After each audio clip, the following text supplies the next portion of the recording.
recibimos el estímulo para seguir adelante.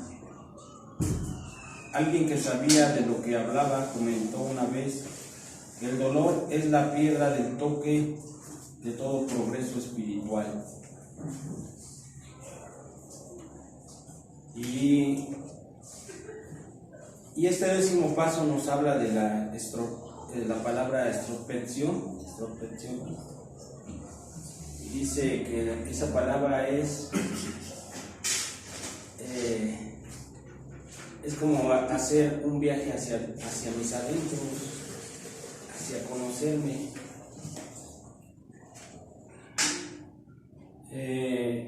Y ahí, ¿verdad? Pues nos habla de los inventarios, de la necesidad de hacer esos inventarios. Y yo cuando escucho, ¿verdad?, esta parte, cuando nos hablan de la perversa enfermedad del alma, pues con el tiempo identificaba, ¿no?, porque nos habla de los 3 gigantes, pero también el poderme dar cuenta con el tiempo, ¿no?, que es algo más allá, esa perversa enfermedad. Dice que el enfermo como yo, pues uno de sus mayores problemas son sus conductas, y que hay infinidad de conductas que el enfermo como yo tiene. Las dice el libro de la borrachera, ¿no? De la borrachera, ¿sí? Y yo entiendo, ¿verdad?, que esas conductas son pues simplemente evasiones, ¿no?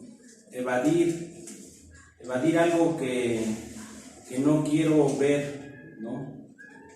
Y que muchas veces es más fácil evadirlo, ¿verdad?, haciendo algo diferente para que no me afecte a mí mismo. Y eso es lo que muchas veces cuesta más trabajo, ¿no?, hacer a un lado esas conductas. También dice el libro, ¿verdad?, que nosotros tenemos una enfermedad física y mental, y que ahí, ¿verdad?, muchas veces todos esos malestares que pudiéramos tener o que pueda yo tener emocionales, ¿no?, que pues me llevan a tener unos malestares físicos, una enfermedad física. O sea que el cuerpo recibe lo que no pude depurar, lo que no pude sacar, ¿no?, en su momento. Mi cuerpo lo absorbe a través de esa emoción, y después vienen los malestares físicos, ¿no? Ya después entendí por qué vinieron las crisis de enfermedades. Entonces, cuando me dice también el libro que la espiritualidad del ser humano se define de los 14 a los 17 años, ¿no?, la creencia y la acción que pueda tener un ser humano, y me lo dice ahí, ¿no?, se define en esas edades. Eso lo dice el libro de William James. La Biblia dice que el adolescente, o esa palabra que viene de como se le marca adolescente, viene de adolecer, y la palabra de adolecer viene de dolor. O sea que al adolecer es algo que te duele. Y entonces cuando me dice el libro de William James que de los 14 a los 17 años es cuando nosotros, o el ser humano, define su espiritualidad, su creencia, ¿no? Entonces voy entendiendo yo que por eso a esa edad, yo en mi caso, quizás en otros casos hayan empezado a beber y a drogarse más en una edad más corta, ¿no? Pero en mi caso fue de los 14 años, justamente a los 14 años. ya había pensamientos, ¿no? Ya había pensamientos de beber, porque pues había, pues estaba el ejemplo en la casa, ¿no? Estaba mi padre, estaban mis hermanos. Entonces ya había pensamientos. Entonces, cuando nos habla esta parte, compañero, de lo que ahorita mencionaban, que es el sufrimiento, que es el dolor, yo antes como que los veía igual, ¿no? La misma, o sea, que yo pensaba que era lo mismo, cabrón, sufrir y adolecer es lo mismo. Pero ahorita lo decía, ¿no? Lo dice el libro, ¿no? O sea, hay que tocar el dolor para poder crecer, ¿no?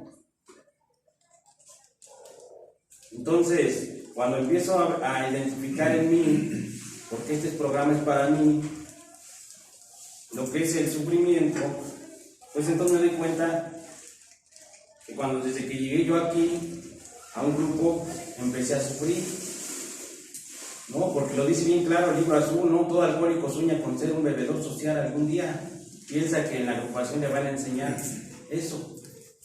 Y entonces, yo no lo pensaba así tanto, pero después, con el tiempo empezó a llegar la idea de querer ser así, ¿no? Ser un bebedor social. Porque yo amaba un chingo el alcohol. Porque precisamente el alcohol fue esa parte, ¿verdad?, que me ayudó a desinhibir mis emociones, a expresarlas, a sacarlas, a vivirlas, ¿no? Y es cuando no existía un prejuicio, cuando como que el pinche cuerpo se aflojaba y yo, ¿verdad?, a través de escuchar alguna canción, empezaba yo a expresar mi verdadero sentir, mi verdadero dolor. De no haber sido por el alcohol, compañeros, en un momento ya no estuviera yo ni aquí. ¿Por qué? Porque ¿a dónde iba a echar todo ese dolor? ¿No? Hubiera terminado colgado, hubiera terminado quitándome la vida, ¿no? Porque dice que pues uno va buscando una muerte prematura a través de estarse drogando y alcoholizando. Una muerte lenta para no sentir precisamente el dolor. ¿Por qué hablo del gigante, verdad? De los tres gigantes. Porque ahí dice, ¿no?, que le tengo miedo al dolor. Ahorita lo decía, ¿no? El alcohólico, el enfermo emocional como yo, le tiene miedo al dolor, a enfrentar su dolor, a sentir su dolor. Y entonces, pues yo me empiezo a dar cuenta porque bebía, porque tenía miedo a enfrentar el dolor. Y era más fácil evadirlo, ¿verdad?, teniendo otra conducta. Simplemente, compañero, cuando a ti te sucede algo, no sé, una cortada, ¿no? El otro día lo decía, y llegan y te apresionan esa herida, ¿qué es el primer sentimiento que te viene? Pues es el dolor. Ah, no, pero el pinche orgullo dice, no voy a mostrar mi debilidad, no voy a llorar, ¿no? Y entonces, ¿qué es lo que pasa? Que me guardo ese pinche dolor. Y después, ¿qué pasa? Pues que entra otro gigante, que es la ira, ¿no? Pues me guardo el pinche dolor, llegaron, me apretaron la herida, ¿no? Reprimo el dolor, lo guardo, lo conservo, y después viene la pinche ira, la pinche conducta, la reacción, a través de un pinche golpe o de un pinche grito. Y el pedo es que me acostumbro a vivir, ¿verdad?, más bien a conducirme de esa manera. Prefiero sacar el dolor a través de un pinche grito, porque tengo miedo a expresar lo que realmente siento, ¿no? Y entonces mi conducta se vuelve de agresividad, ¿no? Y empiezo a creer que eso es así. Por eso dice, ¿verdad?, el libro de William James, ¿no?, de los 14 a los 16 años, ¿verdad?, es cuando se define la creencia, la espiritualidad, y empiezo a creer que eso es así, ¿no? Que no debo de llorar, que no debo de expresar, ¿no? Que mi mejor arma en ese momento es mi otra emoción, es la ira, ¿no?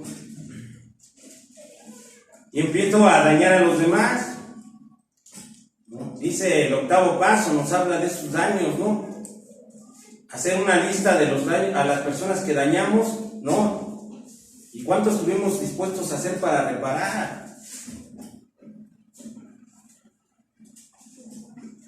Pero fíjate, compañero, cómo ahí nos habla de una palabra, ¿no?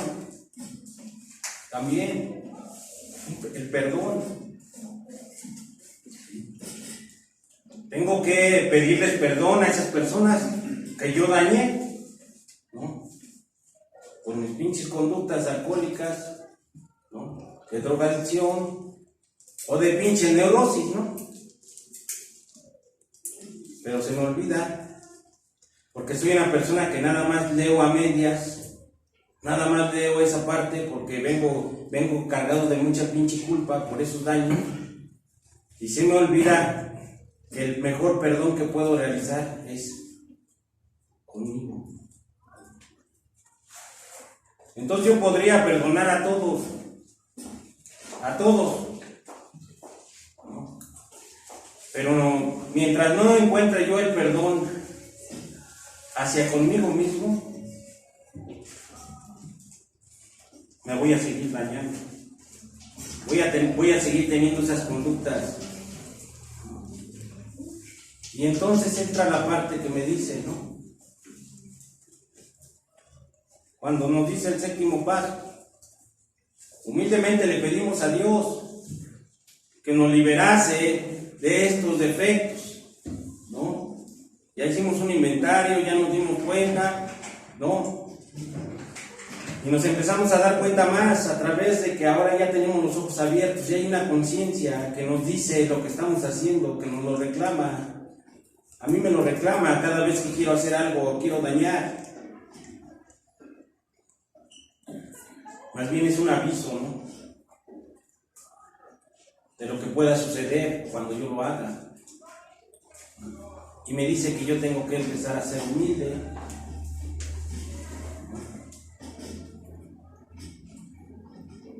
Fíjate, compañero.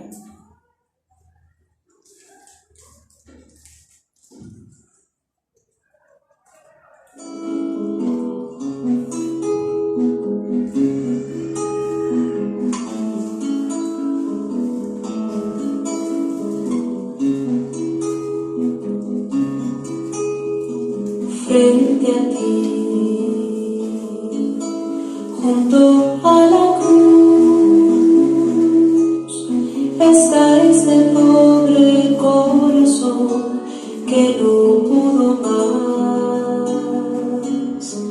Frente a ti, viene a expresar el dolor inmenso que siente por su pecado. Se dejó llevar por su debilidad,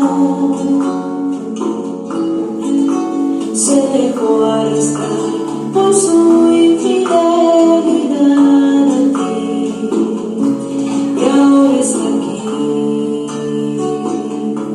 rendido a tus pies, destrozado y humillado, y este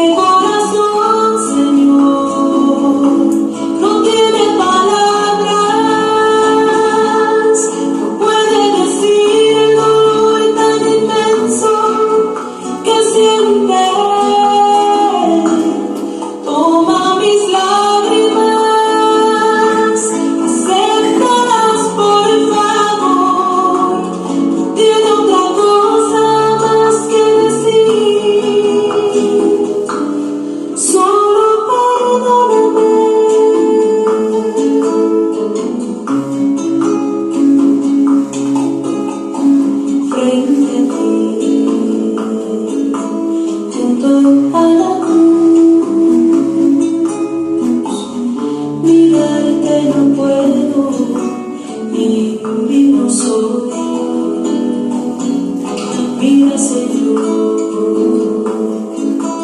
a este pecador y con tu misericordia transformador se dejó llevar por su debilidad, se dejó arrastrar por su infidelidad y ahora está aquí, rendido a tus pies, destrozado y humillado. Y este corazón, Señor, no tiene palabras, no puede decir el dolor tan inmenso que siente. Toma mis lágrimas, acéptalas por favor. Tiene otra cosa más que decir, solo perdóname.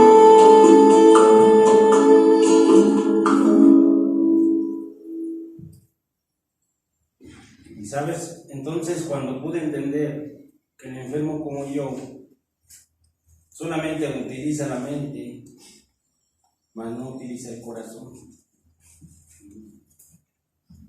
Porque por mucho tiempo lo único que utilizó fue la mente. Por eso te decía, ¿no? Cómo al sucederme las cosas siempre entraba el pensamiento para juzgar. Y venían muchas palabras, ¿no? Muchas palabras. Ahorita hablaban de herida, ¿no? Te fuiste, me dejaste, te marchaste, me abandonaste, me rechazaste, no estuviste, ¿no? Y hay muchas, ¿no? Son palabras de reclamo, ¿no? Al final de cuentas. Y llega un momento, compañero, en que pues todas esas palabras salieron de mí. Y más, esas palabras de reclamo, esas palabras en donde también me doy cuenta, compañero, que es sufrimiento.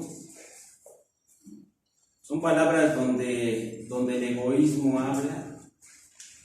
Son palabras donde no aceptas lo que te está sucediendo, lo que te está pasando. Dice aquí en el libro, en el 11º paso.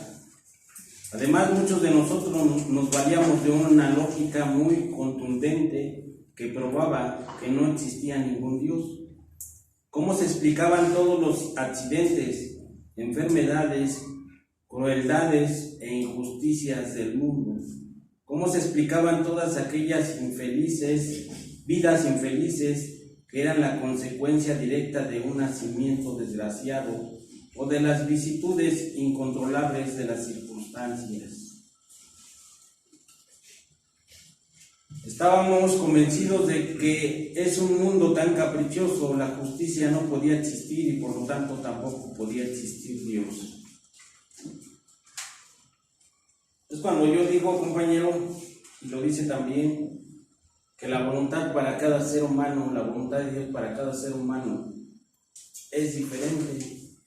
Que Dios tiene un propósito para cada uno. ¿Sí? A ti te lo dice de una manera, a cada uno nos lo dice de una manera, ¿no? Cuando tú estás con tus hijos, te lo dice de una manera.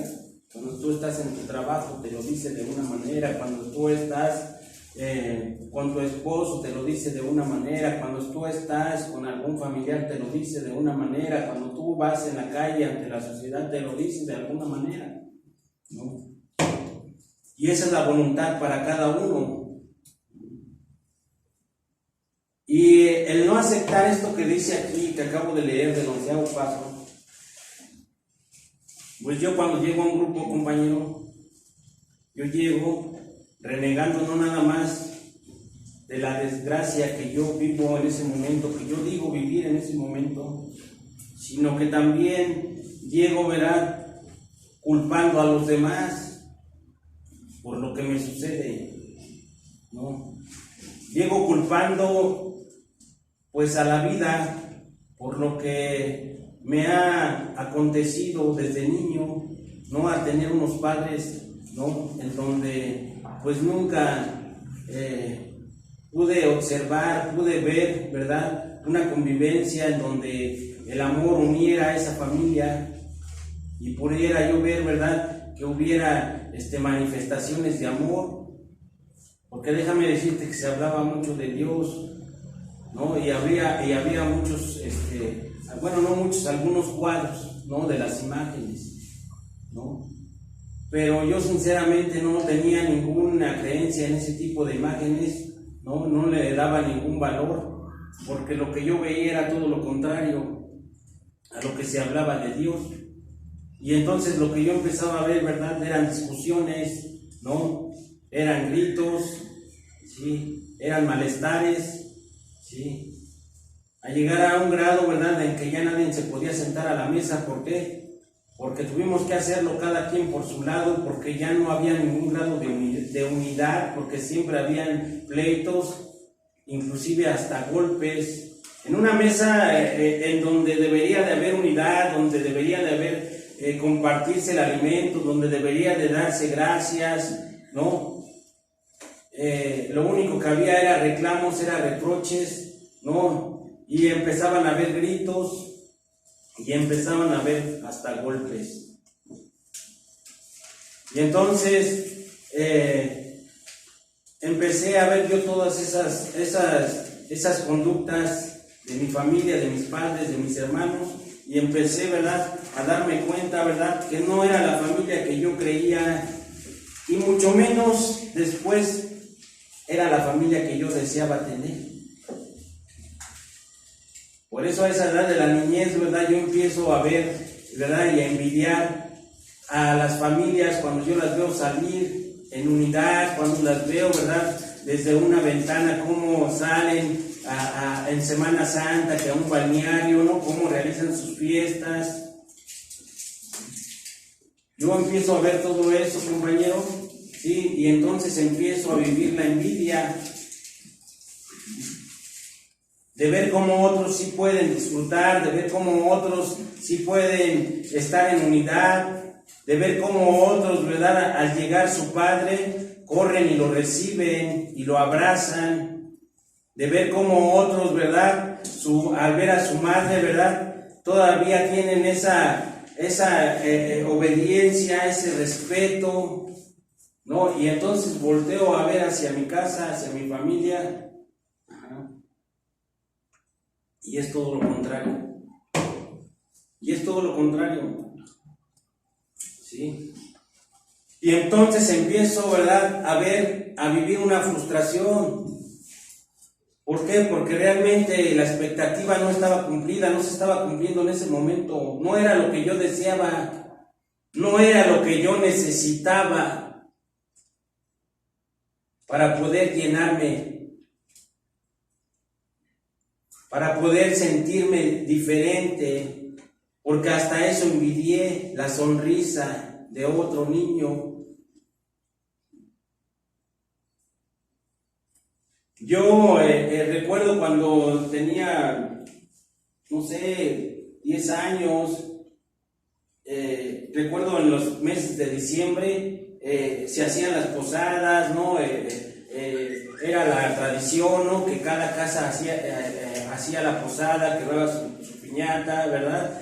Me acuerdo cómo de niños todos los de la calle nos formábamos, ¿no?, para entrar, para pedir posada, cómo salía la señora de la casa o los de la casa y nos empezaban a dar dulces, ¿no?, cómo entrábamos, cómo arrullábamos al niño, ¿no?, o más bien cómo lo arrullaban, ¿no?, y estábamos ahí presentes, ¿no?, cómo estábamos esperando con esa necesidad, porque hoy sé que es una necesidad, poder romper esa piñata, poder comer algo, ¿verdad? Porque siempre sacaban pues el ponche, ¿no? Te daban un pan, ¿no? Es esa necesidad de convivir, compañero. Y cómo lo hacíamos en cada casa, ¿no? Yo recuerdo esa edad, ¿no? Como fueron días en donde viví la felicidad, ¿sí? Viví la unidad. Y entonces esos días, compañeros, pues se quedan grabados, ¿no? Toda mi vida se ha quedado grabada, ¿no? Y entonces se quedan ahí, y a veces me proyecto hacia esos días, ¿verdad? Y empiezo como a quererlos volver a vivir, a sentir, porque tengo la necesidad de sentirlos, ¿no? Porque hoy yo sé que esa es una necesidad de volver a sentir ese tipo de armonía, ese tipo de unidad, ese tipo de convivencia, escuchar sonrisas, escuchar, ¿verdad? Que hay felicidad, porque es una necesidad, compañero. Y entonces empiezo a ver, ¿verdad?, cómo se vislumbra eso. ¿Cuántas veces no he querido tener esa proyección, ¿verdad?, a esos momentos, y no nada más de esa niñez? Y entonces cuando todo eso cambia, ¿sí?, es cuando se empiezo a ver cosas en mi casa, gritos, como lo comentaba ahorita. Ajá. Una madre que todo lo quiere controlar, ¿no? Un padre sumiso, ¿no? Un padre que no tiene carácter no para pelear con la madre, sino para poder decir, no, yo soy el padre, ¿verdad? Y el día de hoy yo soy el que debo de dar la cara por la familia, no tú. Y entonces, por esa lucha de poderes, ¿verdad? Por esa lucha de poderes empiezan, ¿verdad?, a afectar a los que están a su alrededor. Y empieza uno, ¿verdad? Empezaba yo a ver y a sentir miedo de mis padres. Pero también una gran necesidad, ¿verdad?, de sentir su cariño y su afecto. Por un lado el miedo, ¿no? Por un lado recordaba a mi padre cuando golpeaba a mis hermanas, ¿no? Cuando las agarraba a patadas, ¿no? Cuando ahorita que veo el refrigerador ahí, ¿no? Como a mi hermana una vez ahí la arrinconó y la empezó a agarrar a golpes, como la agarraba a patadas, ¿no? Como si fuera un hombre, y yo estaba ahí parado en la puerta. Me visualizo así, como una puerta aquí, yo estaba así parado y él allá, ¿no? Y la empezaba a golpear.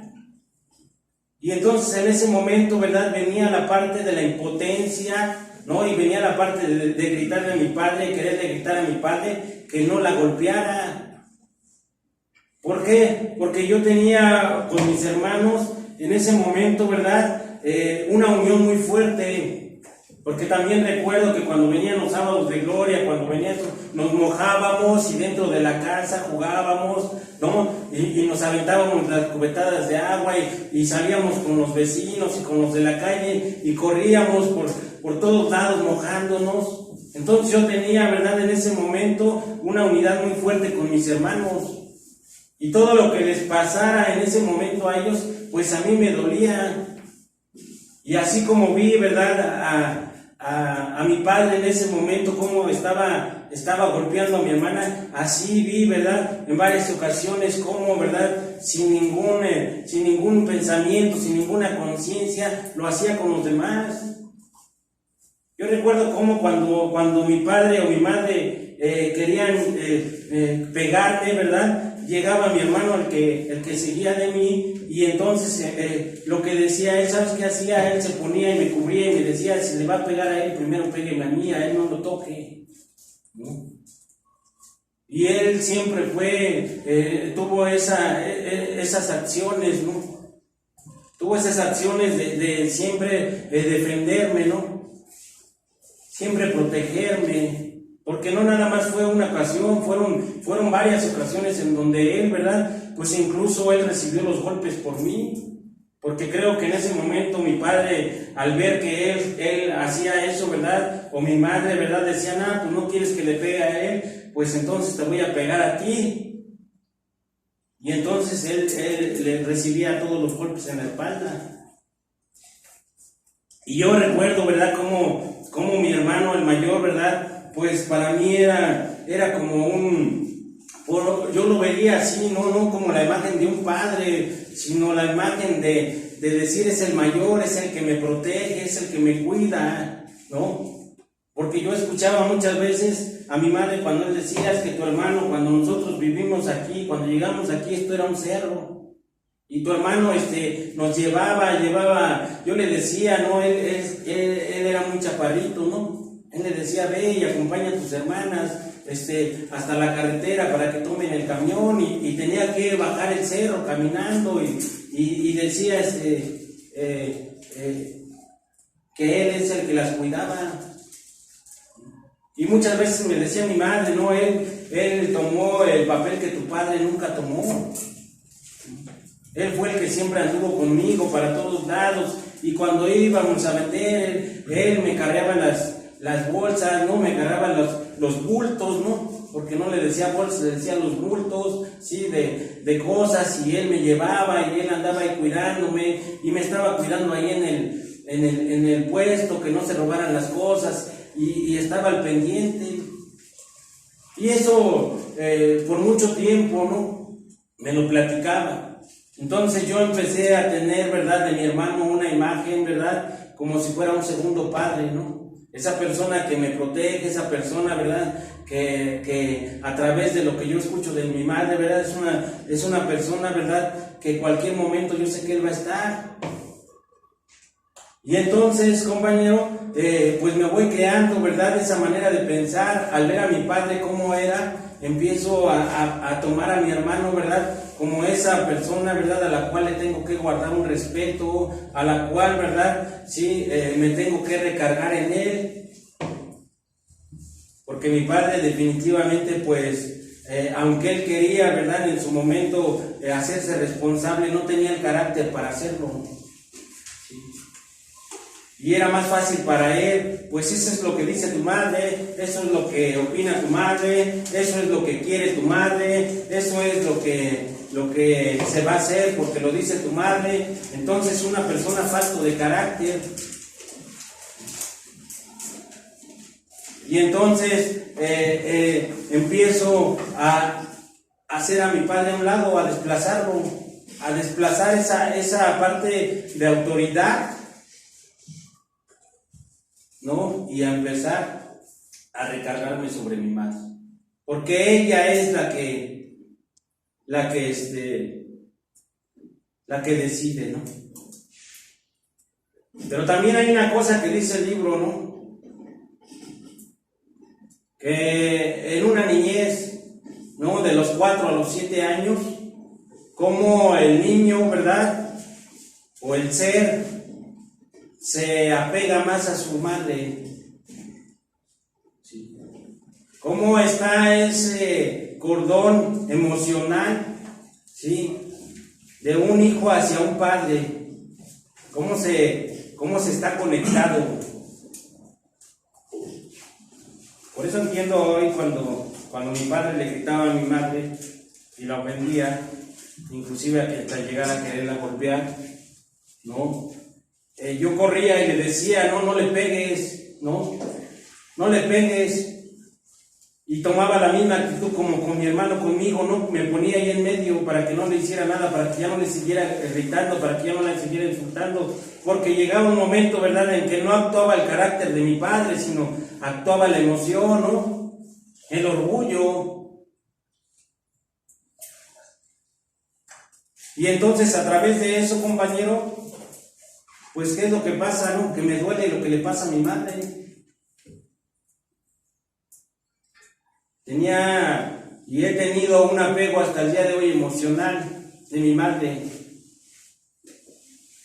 Y no porque sea una persona que no haya crecido emocionalmente, no, simplemente porque es mi madre. Y yo sé que todo lo que ella vivió en su pasado, y yo sé que todos los sentimientos que vivió cuando yo estaba en su vientre fueron transmitidos, y eso me hace ser parte de ella. ser parte de ella como madre, ¿no? Yo ahora entiendo, ¿verdad?, porque muchas veces también la depresión se hereda, ¿no? Lo dice el libro, bueno, sí, que también se hereda lo que vive la madre cuando está así. Con el tiempo lo fui viendo, me fui dando cuenta, ¿no?, que todo eso, ¿verdad?, se estaba transmitiendo, ¿no?, o más bien se había transmitido, ¿no? Porque desde niño vengo viviendo esa tristeza profunda, porque desde niño vengo teniendo esa cara, ¿verdad?, que no expresa, porque desde niño vengo callando muchas cosas. Y dice el libro, en el 6º paso, empiezo a vivir las reservas, ¿no? Pero esas reservas las vivo desde niño, ¿no? Porque me reservé y me callé, ¿no? Todo aquello que en un momento dado yo tenía que extirpar, yo tenía que sacar, yo tenía que hablar, yo tenía que llorar, cabrón. Y no lo hice. Y yo recuerdo, ¿verdad?, cómo mi madre de niño, ¿verdad?, cuando me llevaba a la cama a acostar, me compró, todavía lo tengo presente, cuando yo me proyecto hacia ese pasado, un librito amarillo de pasta gruesa, ¿sí?, de pasta dura, un pequeño libro y ilustrado de la Biblia, y cómo en ese cuarto tan pequeño, ¿verdad?, me lo lee cada vez que yo voy a dormir, ¿no? Me lee un párrafo, ¿sí? Y con eso yo como me quedo dormido. Recuerdo bien ese libro, era un libro de color amarillo, ¿no?, la pasta, ¿no? Y tenía letras rojas.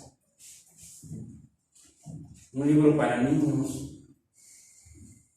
Y entonces, ¿verdad?, a mí me gustaba mucho cuando mi madre, ¿verdad?, me servía el plato a la mesa. A mí me gustaba mucho ver a mi madre en la estufa, ¿verdad?, calentándome la comida, ¿sí? Y yo disfrutaba de la compañía, yo necesitaba de eso. Hoy sé que yo necesitaba de eso. Pero ¿qué pasó cuando mi madre empezó, ¿verdad?, por la misma necesidad económica, empezó a irse más por el trabajo para poder solucionar los problemas económicos de la casa? ¿Qué pasó cuando mi madre empezó a faltar más en la casa? Fíjate, yo de niño me acuerdo bien en ese kinder donde me llevó mi madre, que estaba ahí por donde ella trabajaba, unas cuadras, y cuando me entrega a la maestra, yo agarro la reja y no me quiero soltar, ¿no? Yo no quiero entrar, yo no quiero que me alejen de mi madre, ¿no? Yo quiero estar con ella, su compañía, ¿sí? Su compañía en ese momento me hace sentir bien, ¿sí? Me hace, ¿verdad?, sentir una protección. Y entonces cuando me desprenden de ella en ese kinder, pues yo lloro, ¿verdad?, y grito, y la maestra me arranca de las rejas, ¿verdad?, y me lleva al salón. Y entonces para mí en ese momento, ¿verdad?, pues yo no puedo dejar de llorar, no puedo dejar de pensar que yo no puedo estar sin mi madre.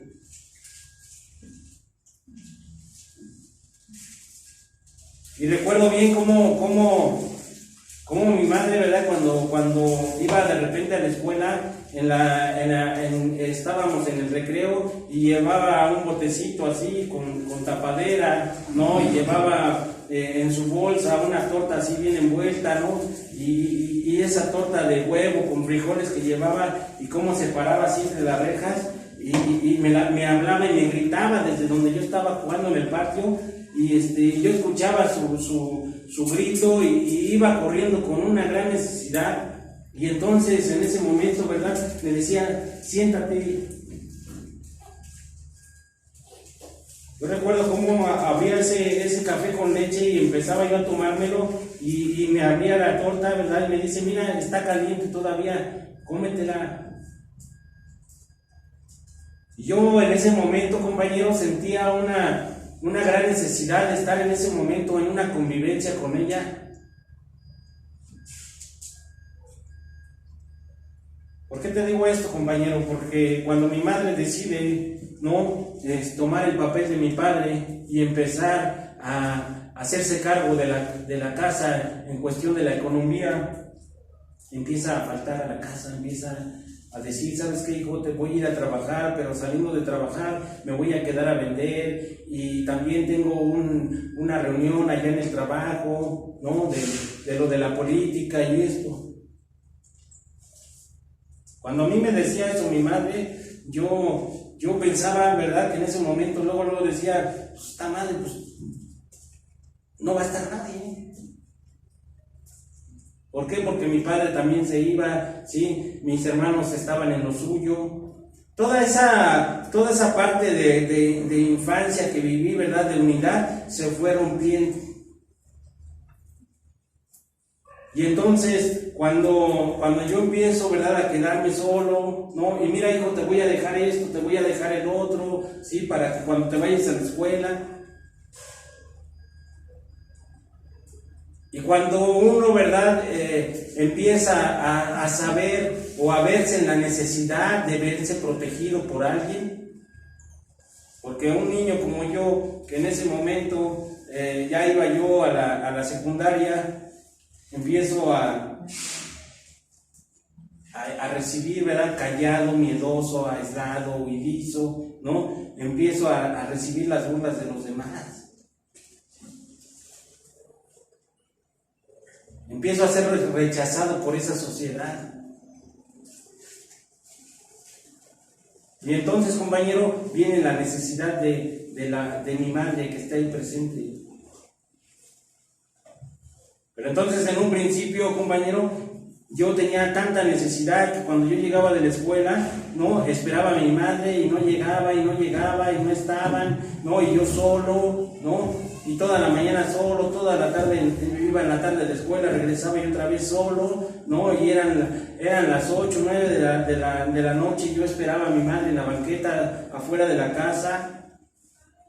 Me proyecto, ¿verdad?, cómo estaba yo ahí sentado en esa banqueta, cómo estaba yo siempre viendo hacia donde pasaban pues los camiones, cómo estaba con esa esperanza, ¿no?, de que mi madre llegara.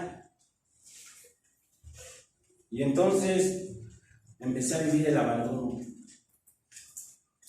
Porque el abandono no nada más es cuando llegan y te dejan con alguien y se van y jamás los vuelves a ver, sino empecé a vivir el abandono, compañero, y la ausencia de ella. Empecé a vivir esa ausencia y empezaba yo con una gran desesperación después, ¿verdad? Es que no llega, y es que no llega, y es que no llega, ¿no?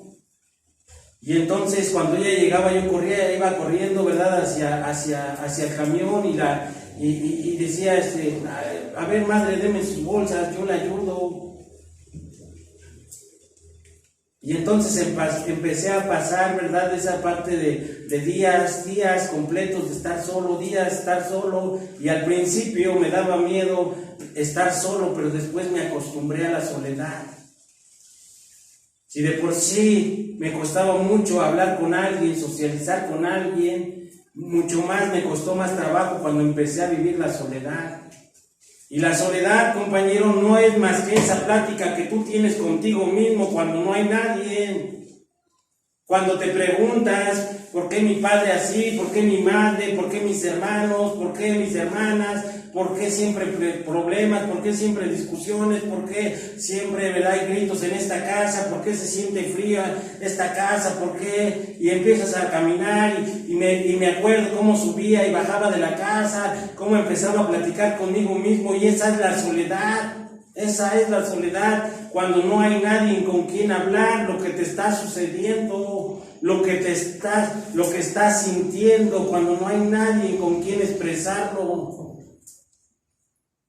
Cuando los fines de semana nada más eran para pelear, para discutir, para gritar, porque había insatisfacción, porque mi madre no hablaba, amaba a mi padre, yo vi cuántas veces lo rechazó.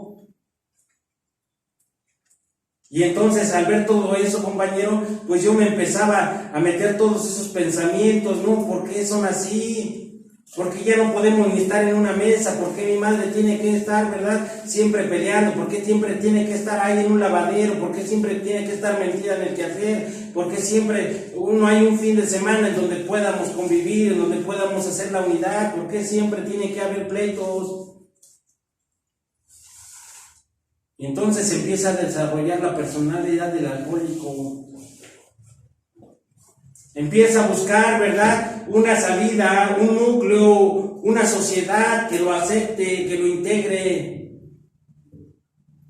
Y entonces en su momento yo no tenía, ¿verdad?, yo tenía tenía la esperanza de que mi madre llegara. Después empecé a querer que mi madre ya no estuviera, que ya no llegara, que se ausentara por mucho tiempo, que me dejara vivir mi vida.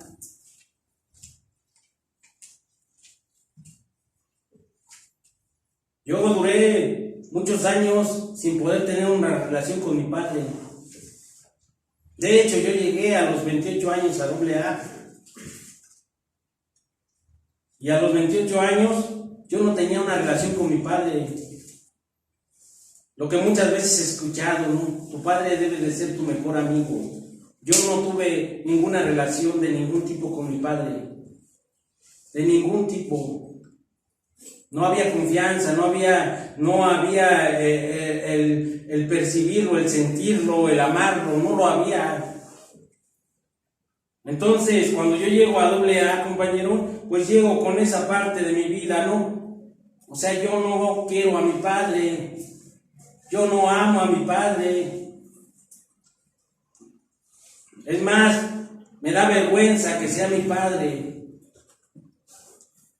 Y entonces, compañero, empiezo, ¿verdad?, a tratar de trabajar con el grupo. Pero la verdad es que no había mucha intención de hacerlo. Había mucho desprecio, mucho rechazo hacia él, porque él prefirió más a mi hermano, el que seguía de mí. ¿Por qué a él sí lo aceptó? ¿Por qué con él sí convivió? ¿Por qué con él sí se reía? ¿Por qué con él sí hablaba? ¿Por qué conmigo era una conducta diferente, totalmente diferente? Y entonces, ¿verdad?, voy entendiendo lo que es el rechazo. Voy entendiendo cuando mi madre me dice, no, tu padre llegó y tuvimos una relación y de ahí saliste tú, pero ¿quién iba a querer tener más hijos en esa extrema pobreza? Y entonces fui entendiendo por qué mi padre, ¿verdad?, tenía un rechazo, por qué no había esa importancia por un hijo. Y yo no podía tener una relación. Recuerdo que en ese primero o segundo apadrinamiento que tuve cuando yo llegué, ¿verdad?, el primer tema fue ese, hablar de eso. Me acuerdo que mi padrino me dijo, pues saca todo lo que piensas, todo lo que sientes de él, libérate de todo eso. Y lo hice, compañeros, abordé 3 o 4 veces la tribuna y expresé y saqué todo lo que, la rabia y todo el odio que yo sentía contra de él. Pero con el tiempo, compañero, me decía mi padrino, no en ese tiempo, no, ahora cuando lo veas lo vas a ir a abrazar, si así lo sientes, si así lo sientes. Y todavía el orgullo decía ni madres, ¿no? O sea, ¿cómo ahora yo lo voy a buscar a él cuando él no me buscó? Y cuando yo lo vi que venía caminando ahí, ¿verdad?, en el trabajo, lo vi y yo dudaba de hacer eso. Cuando se acercó, yo dije, pues lo voy a hacer, a ver si es cierto lo que dice el padrino. Fui, lo abracé y le dije que cómo estaba. Esa fue la única vez, compañero, después de mucho tiempo, de poderle preguntar, abrazarlo y decirle cómo estaba. Nunca lo había hecho. Y entonces, ¿qué es lo que pasó? Empiezo a vivir la euforia dentro de la agrupación, ¿verdad?, el querer recuperar esa familia. Y recuerdo que en ese primer aniversario estuvo ahí sentado.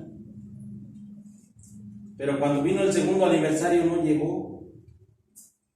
Y nuevamente sentí el rechazo. Porque muchas veces el rechazo también se vive cuando una persona, ¿verdad?, te pone como ejemplo con el otro, ¿no? Cuando mis hermanas me decían, ¿no?, a sus hijos, tú no vayas a ser como tu tío, un marihuano, porque antes no se decía drogadicto, ¿no? Un vicioso, un marihuano, tú no vayas a ser igual que él, tú no vayas a tomar. ¿Y sabes qué? Muchas veces al escuchar esas palabras sentía un chingo de coraje, con ganas de reclamarles, pero ¿sabes? Lo escondía, lo guardaba, no lo decía, hasta como que era algo que más me incitaba a seguirme drogando. No me daba cuenta, compañero, que ahí estaba viviendo el rechazo, que ya había vivido la parte del abandono y que ahora estaba viviendo el rechazo.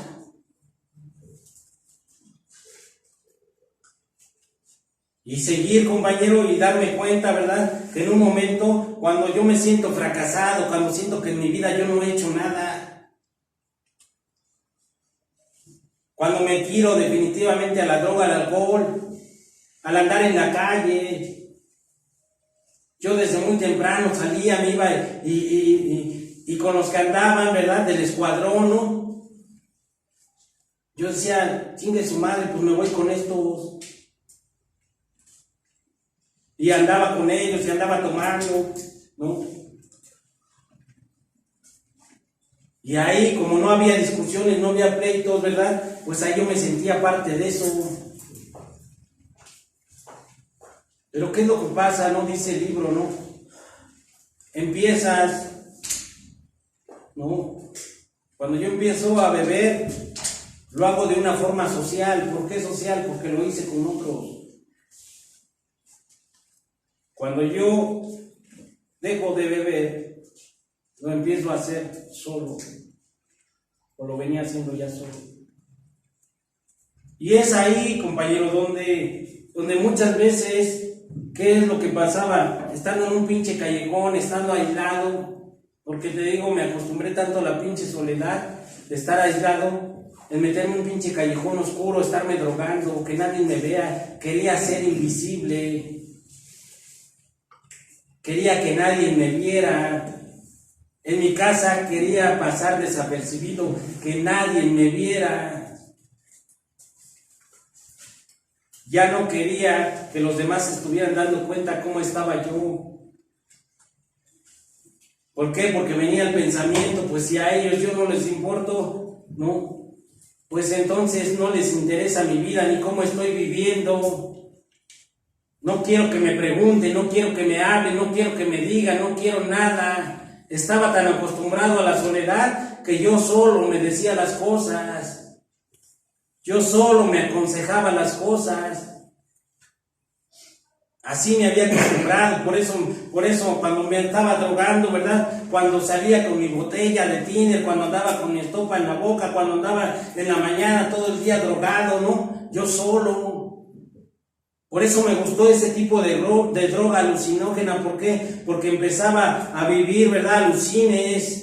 Y con los alucines me reía, con los alucines, ¿verdad?, platicaba, con los alucines me metía en otro mundo, ¿no? Ese mundo irreal que yo buscaba, ¿no? Ese mundo que yo decía, la droga me hace feliz, la droga me hace sentir bien. Con la droga, ¿verdad?, no necesito la compañía de nadie, yo solo puedo. O sea, el egoísmo.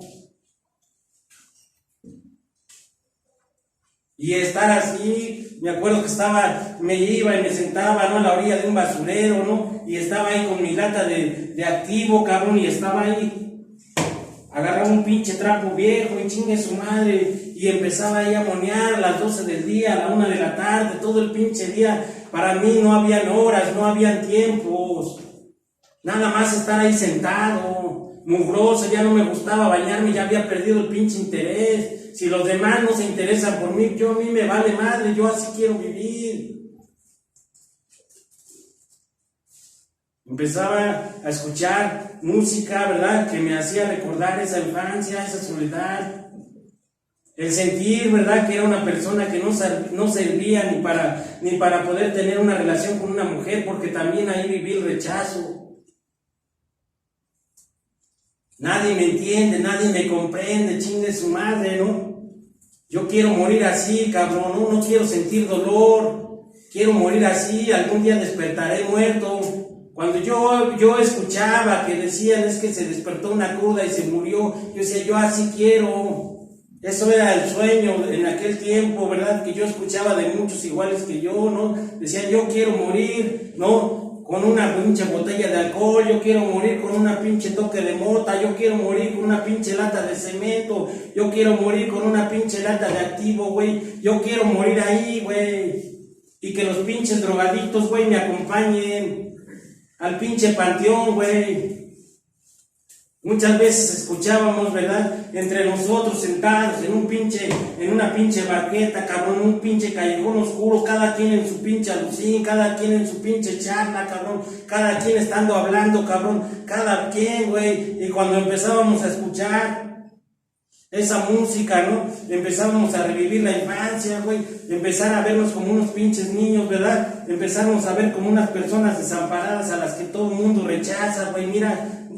No te acerques, güey, porque te van a invitar la droga. No te acerques, güey, porque te van a hacer un vicioso. No te acerques, güey. No, porque esas personas no son buenas, cabrón. Y vuelves a vivir el pinche rechazo. Cuando yo necesité a mis hermanos, cuando se fue mi madre, cuando se hartó, ahí voy a tocar la puerta y le decía a mi hermana, le decía a mi cuñado, déjame entrar. Dice, aquí ya no vuelves a entrar. Mira cómo está tu hermana tan dañada, tan enferma, por culpa de ustedes ya no vuelves a entrar. Recuerdo que me azotó la puerta y por un momento, ¿verdad?, casi me la estrella en la cara. Y entonces, ¿verdad?, empecé a andar en la calle, cabrón, ¿no? Me acuerdo, ¿no?, tocando la pinche puerta, ¿no?, regálame un taco.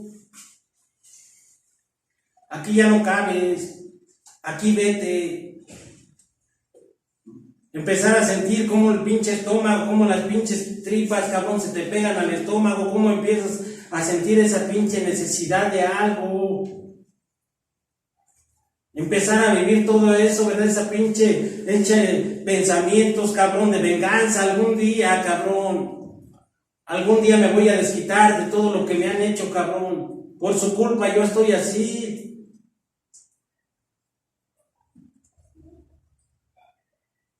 Y el vivir todo eso, compañero, pues no era el dolor, era la ausencia. El pedo es cuando yo llego a un grupo. El pedo es cuando yo, ¿verdad?, después de ese segundo aniversario, mi padre muere. Mi padre muere y me acuerdo que bien que en esta casa, ¿verdad?, llega y me manda a hablar con mi madre y yo llego y lo veo ahí en una pinche cama, ¿verdad? Y me dice en ese momento, hijo, yo sé que tú eres el que va a apoyar más a tu madre, cuídala. ¿Sabes qué vino en ese momento? ¿Cómo la voy a cuidar si no me cuidaron? ¿Cómo me pide algo que dé si ustedes no lo hicieron? Estaba el pinche resentimiento hablando, pero no se lo dije. No se lo dije, ¿sabes por qué? Por lástima, cabrón. Yo no sabía que iba a morir, pero sus palabras me lo decían, ¿no? Algo va a pasar. Y recuerdo que al otro día, los 2 días, llegó mi hermano al trabajo y me dijo, con una cara, ¿verdad?, de desesperación, de angustia, de miedo, todo se reflejaba en su cara y me dice, ¿sabes qué? Mi padre acaba de morir. Y yo le dije, pues ¿cómo que acaba de morir? Acaba de morir, fíjate que lo llevaba al ISSSTE y íbamos en el camión y de repente yo iba platicando con él y de repente se puso pálido y en ese momento quedó muerto ahí.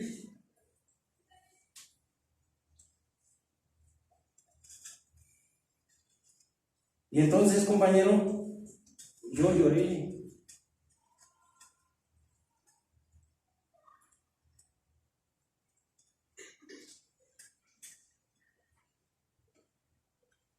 Porque yo sentí en ese momento el abandono. Ahí sí era el abandono, güey. Porque después viví ese pinche abandono a través de necesitar. Por eso muchas veces vi a los padrinos como mis padres. Por eso siempre busqué en un padrino la figura paterna. Siempre busqué a los viejos, cabrón. Siempre a los padrinos viejos. Yo los escuchaba con mucha atención porque yo así hubiera querido escuchar a mi padre. Cuando yo escuchaba sus consejos, cuando yo escuchaba sus sugerencias, yo los veía como mi padre. Es que yo dentro de mí, ¿no? Decía, es que él es mi padre. Porque así empezaba yo a ver esa figura paterna, compañero, esa parte donde dices, no, ¿dónde estás cuando yo más te necesito? Y muchas veces entra la pinche ira, cabrón, ¿no? Entra la pinche ira cuando estás viendo esos pinches momentos, porque dices, hijo de su puta madre, ¿por qué tengo que ver a otra persona? ¿Por qué la tengo que visualizar como mi padre? Si yo tenía a mi padre, ¿por qué no lo valoré? ¿Por qué no lo escuché? ¿Por qué no seguí sus consejos? ¿Por qué no seguí sus enseñanzas? ¿Por qué hoy tengo que tener a un padrino y verlo como una figura paterna? ¿Por qué? Y entonces, compañero, empezaba la culpa hacia mí. Todo lo que le hiciste, todo el desprecio, todas las humillaciones, todo lo que lo abandonaste. ¿Cuántas veces lo viste llorar? ¿Cuántas veces lo viste en una cama llorar como un niño? Porque él también vivió la soledad. ¿Cuántas veces te quedaste parado en el cuarto y lo viste ahí tirado en una cama llorando y no fuiste capaz de acercarte y decirle, ¿no? ¿Qué te pasa, padre? ¿Por qué lloras?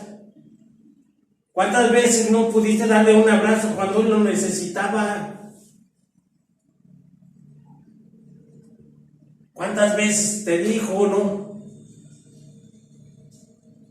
Que era su hijo y tú dijiste, no lo soy. Tú no eres mi padre.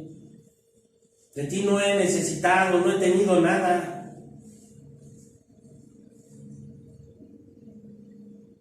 Y entonces, compañero, recuerdo que estando en esa tumba, me revolcaba, sentado ahí en una pinche lápida, sentado ahí, cabrón, con toda la gente alrededor, viendo cómo bajaban a mi padre,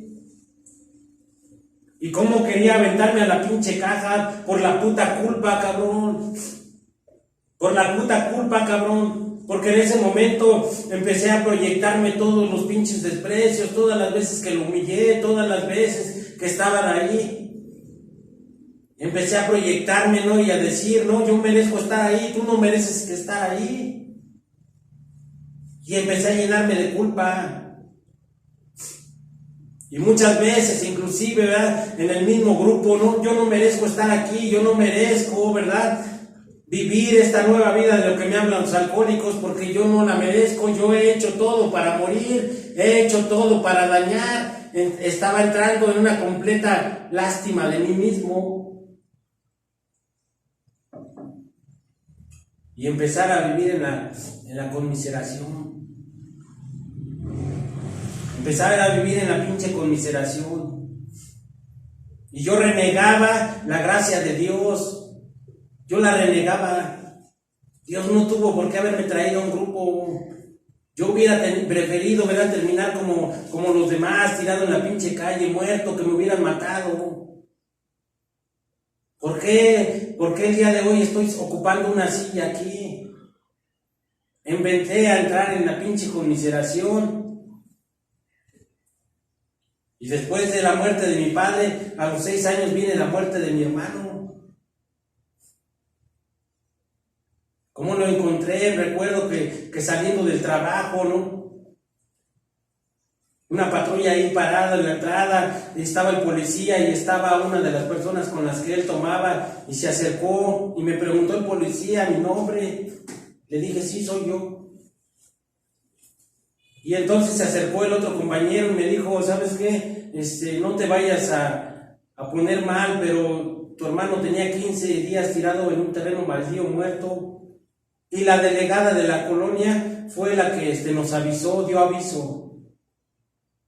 Y pues en ese momento el policía me dijo, no, necesitamos que vayas a reconocer.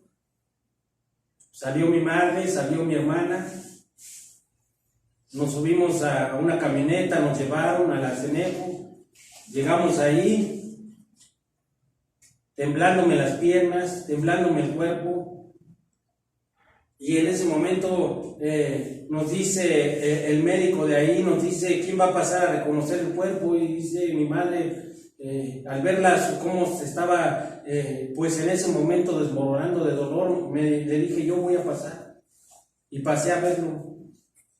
En un pinche cuarto vacío como este, en una pinche cama metálica, con su estómago inflado, con sus manos hinchadas, con sus pies, todas las plantas de los pies así, todos cuarteadas, con sus pies inflados, con sus ojos abiertos, con su cara hinchada.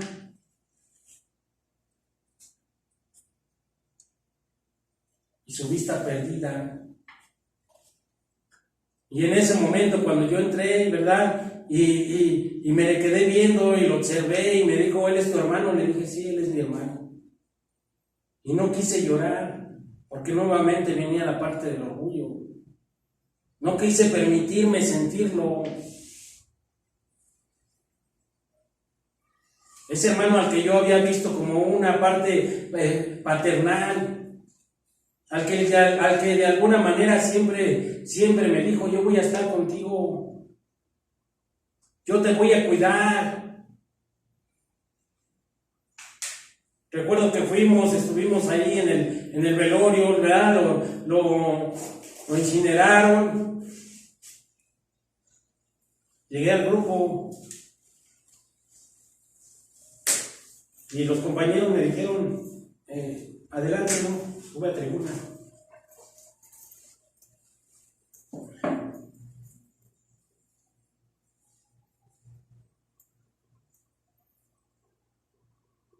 Y es cuando empiezas a revivir todos esos momentos, ¿no? Y empiezo a hablar, ¿no? Y decirles, mi hermano se ha muerto.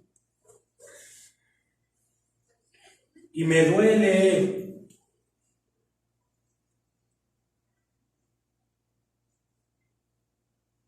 Y el poderlo vivir y poderlo expresar, compañeros, en ese momento, ¿verdad? Pues me puso más tranquilo.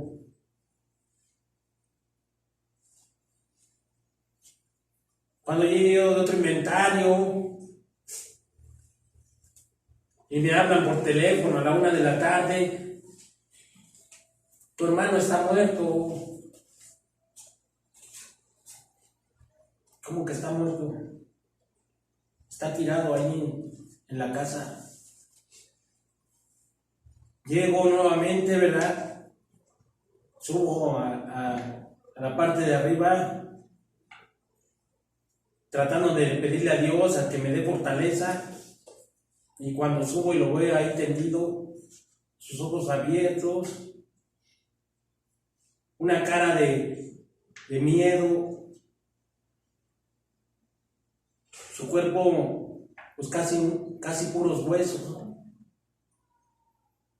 Y en ese momento lo único que hice fue darle un beso en la frente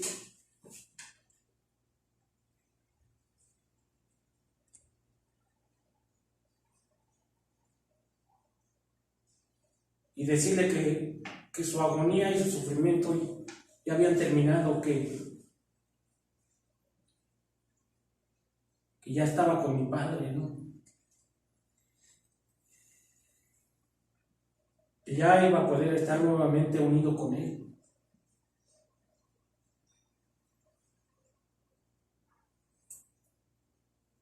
Quizás si hubieran muerto de otra manera los tres, quizás no hubiera sido tanto. Pero hay algo dentro, ¿verdad? Que en ese momento, compañero, me mandaba a ser rebelde, me mandaba a decir, no creo en ti. Hay algo en mi mente que me decía, ¿no? he perdido la fe. Hay algo en mi mente que me decía, todo lo que me has dicho, todo lo que he ido a verte y está ahí, no es cierto. En esos momentos es donde empezaba yo a querer mi fe, ¿verdad? A quererla echar hacia un lado.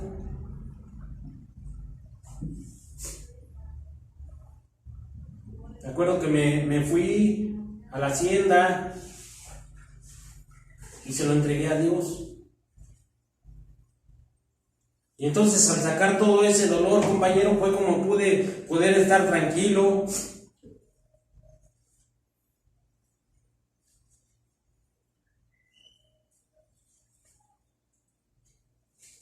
Y pensar que las cosas que estaba haciendo, si las cosas que yo estaba haciendo valían la pena. No me daba cuenta, compañero, que todo lo que yo había elegido, algún día le dije a Dios que yo renegaba de Él, que yo no quería aceptar lo que los demás me decían de Él, que yo no tenía fe. Lo recuerdo bien porque me acuerdo que estaba yo en un terreno baldío, estaba ahí sentado, drogándome, y le decía,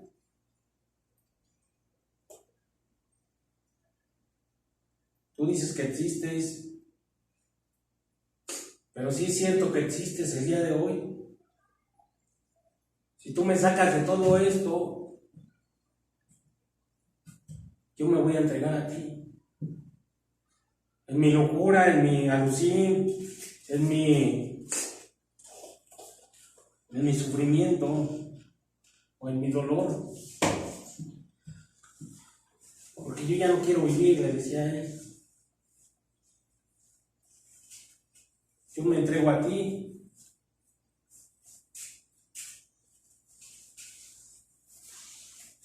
Y entendí que yo era el que me había alejado. Yo era el que me había alejado de Él. Yo era el que había hecho a un lado todo lo que me habían hablado de Dios. Y entendí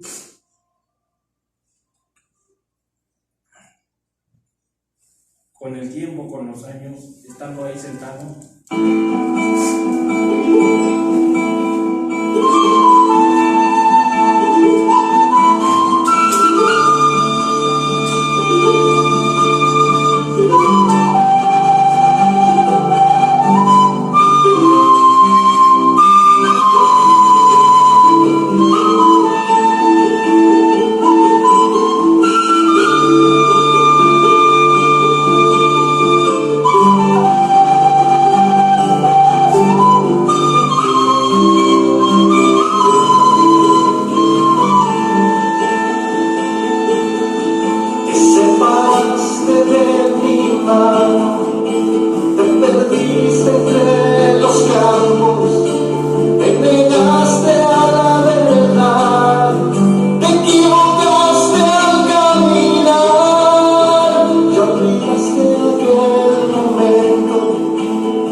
no comprobé.